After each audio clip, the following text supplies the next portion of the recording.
Good evening, this is Nerd the Human, and welcome back to our Alexander YOLO campaign. And you join me here for what is the alternative ending? Indeed, our original ending, the canon ending for this series was, well, a little bit dramatic, a little bit silly, and quite funny, to be honest.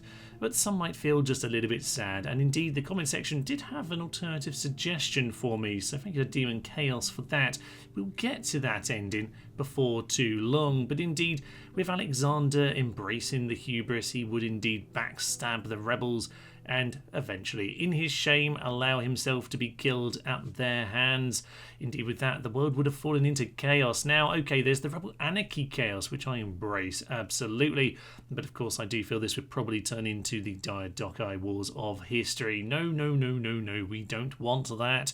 That is the canon ending, but it's not the only possible ending. So here we are today for the alternative. The alternative, though, is a much more shiny, magnificent world of, yes, Tom Alexander peace. And with that, yes, I should point out in this particular universe, Tom Xantium is looking a far more magnificent city. I've managed to get it to build a little bit more. We've got some peasants here because I've been, yes, trying to grow the city a little bit. In fact, we should probably go have a little look at our city because it is a magnificent, magnificent thing. So let's go and explore the city on the battle map. Here we are then in the great city of Tom Xantium, and it is looking much closer to what it should be in real life. Glistening walls, magnificent roofs, slightly glitching buildings over here. Don't worry about that, we'll patch that out before Total War comes along. The next 100 years or so we'll figure that out, hopefully. It's got ourselves a building site here. I just want to show off this feature of the game, to be honest, because it is something that was only in Rome Total War as far as I'm aware. I don't think it's been in anything later, and it's just so much fun. We're building ourselves an Odeon here. I mean, we need to have ourselves some lovely, lovely culture. And there we are. You could see actually on the campaign map we were a turn away from completing this. No, that's a wall. Thank you, ma'am. Yes, indeed. We've got our magnificent people walking around. We're just trying to convince the Romans that we're friends with them, so hence we're dressed like Julii for some reason. But yes, we've got ourselves a great people of Tom Xantium, heroes of the future, of course. It's not currently the capital, but in my heart, it truly is. And with the Roman threat coming in the next century, we're going to need to make sure that we are prepared for all of that. Indeed, it's not just our Odin over here. You can see we've got ourselves some other magnificent buildings in this place. A lovely, lovely governor's palace. Nothing too crazy, but you know, it's a beautiful thing. Over here we have a large temple to Zeus. We are pious people, damn it. You can see here a great statue of me. This is my face reveal, by the way, for the channel. This is all you're getting. I'm looking absolutely resplendent there. No artistic license whatsoever. Actually got more building works going on here. I think when we built the palace, we weren't completely done building something, so maybe that's what's going on. An academy, you see, an academy and an Odeon. I am building a great, great city for the future here with only minimal glitches going on. As we can see, there is a barbarian older remnant over here. Of course, we are building on to the future, building towards the future, and things like the meeting hall here will be phased out over time. But it is lovely when you've got this mix of Roman, this mix of barbarian. This is all that remains of that at this particular stage. But oh yes, here is the great city of Tom Xantium. It's looking much, much better in this version because, of course, we are building a great empire of peace towards the future where we can, you know, punch Rome in the face. But for now, we'll take a little walk down the street with our great peasant friends over here, and we'll head back to the campaign map. Well, with Tom Xantium looking magnificent then, it's probably time to head back over to Alexander, because Alexander himself is an interesting one, 62 years young, and of course, to have ourselves a great empire of the future, we're going to need to have some kind of a succession plan because to some extent we've been quite lucky. He's scarred, which just suggests he's taken a few scraps along the way, and that maybe I got a bit lucky that he didn't die at an earlier point of this here campaign. But there we are. He has indeed made it this far. He is scarred, but to prevent any future shenanigans, he must make sure that there is a proper succession plan, and that should hopefully prevent all the chaos of the wars that would follow his death. So, to figure that out, we do need to take a little look at our family tree. Of course, he doesn't actually have any of his own children. He adopted a few. So we have Neoptolemus the Cruel, 71 years old, and I mean, you're looking all right for 71, sir, but I'll be honest, at that age, you're quite a bit older than Alexander, and I don't think that's going to end too well, to be honest. He's also the cruel. That does seem to be quite a common epithet. His other children, let's forget it. But that was a slight mistake on my part. Let's ignore that one.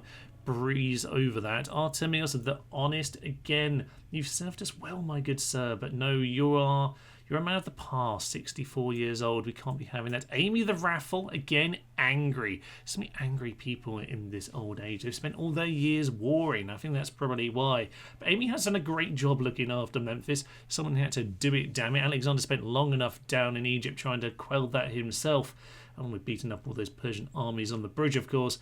But, okay, he's a very good manager, even if people don't like him particularly much. It's fine, Amy. You've done a magnificent job. Did even find time to have a kid. What a fool. But yes, indeed, we need to look to some of the younger generations. There are some interesting people here.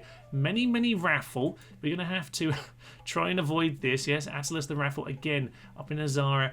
A great general who served us well. But again, we need to look to younger blood, to fresher blood, like this guy here, good old Arses. This is us mixing in with the Persians here. Yes, Arcelaus of Larissa. Yes, apparently he's from Larissa. I'm not believing it, but you gotta, try and cover all your bases here. Excellent stuff. This might be a man of the future, but maybe the factionaire for a newer factionaire. He's one to keep an eye on going forward, particularly, yes, if he can get rid of that anger.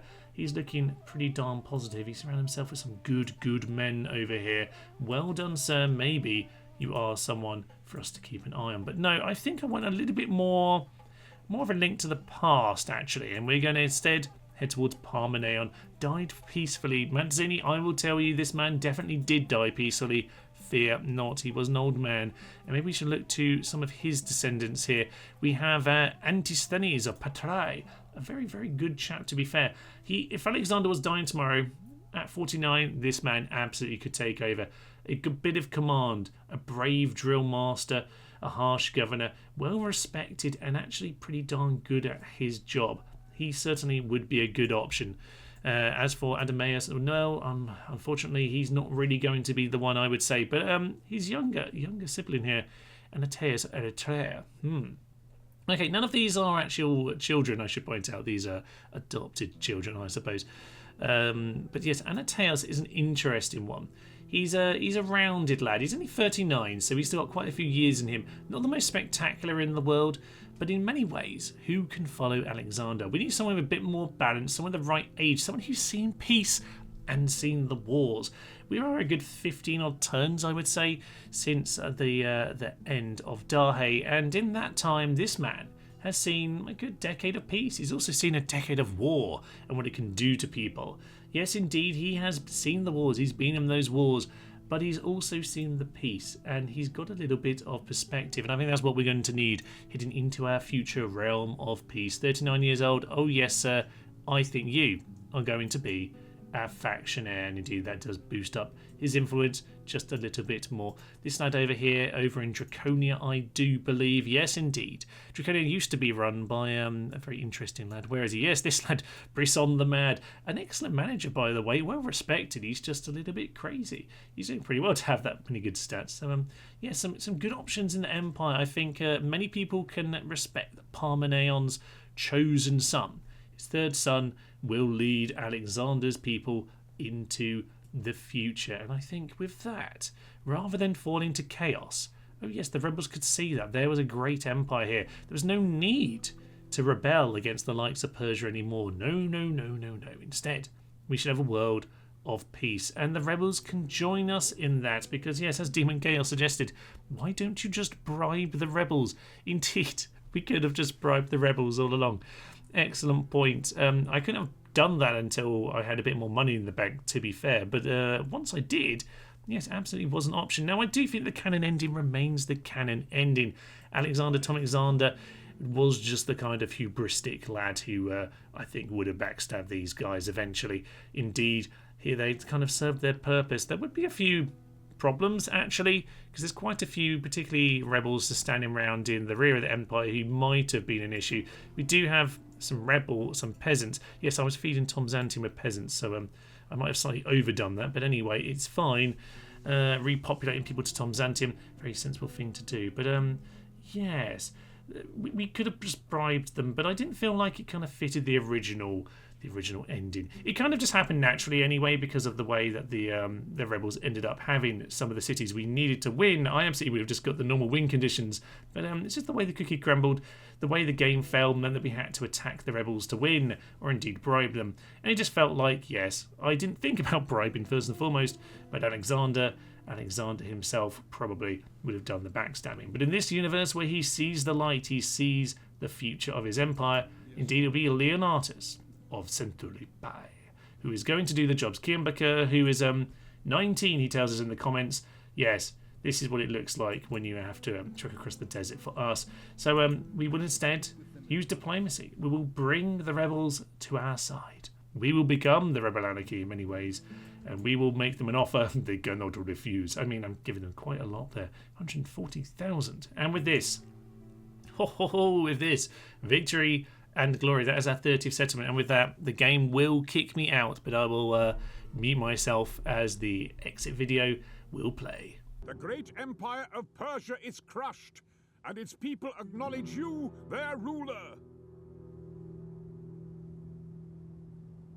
You have matched the achievement of the greatest conqueror the world has ever known, a man whose name echoes throughout history. Having conquered Persia, Alexander continued into India. He smashed King Porus at the Hydaspes River, but his men, exhausted, homesick, and unsettled by their king's bouts of increasingly unbalanced behavior, finally refused to go any further. Despite his fury, Alexander had no choice but to lead his tattered troops down the Indus and then west towards Babylon, where hundreds of his men perished in the Gedrosian desert. Babylon would be the new center of Macedon rule. Further steps would be taken to create an homogeneous culture, and a new fleet would be born to challenge Arabia and Carthage. But none of this was to be. On his return to Babylon, Alexander finally met an opponent against whom all of his courage and skill was useless. He succumbed to a fever, and at the age of 32, the man who rode unscathed from countless battlefields died in his sickbed. Truly, Alexander had earned his epithet, the Great, and in the process attained immortality. And with that, we come to the end of our alternative ending for this grand old campaign. The great Brian Blessed giving us the outro there. It's a bit of a shame in many ways that he was wasted with his commentary on the Alexander DLC, because this is really something that they didn't put enough time and effort into it. I feel like this was rushed.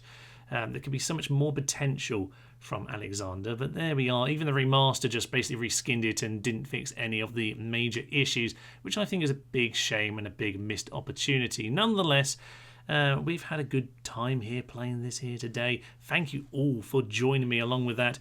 Of course, Brian Blessed's little video story there doesn't quite fit our version, because on the original game you can't actually reach India, in part I suppose so they can do their little outro clip there of he would go there in the future. But yeah, it's a bit of a shame, because actually having India in the campaign would have been far more fun. Nonetheless, I suppose they wanted to make this very linear, and that's what they did. I don't think it worked, but it's interesting to try that kind of thing out.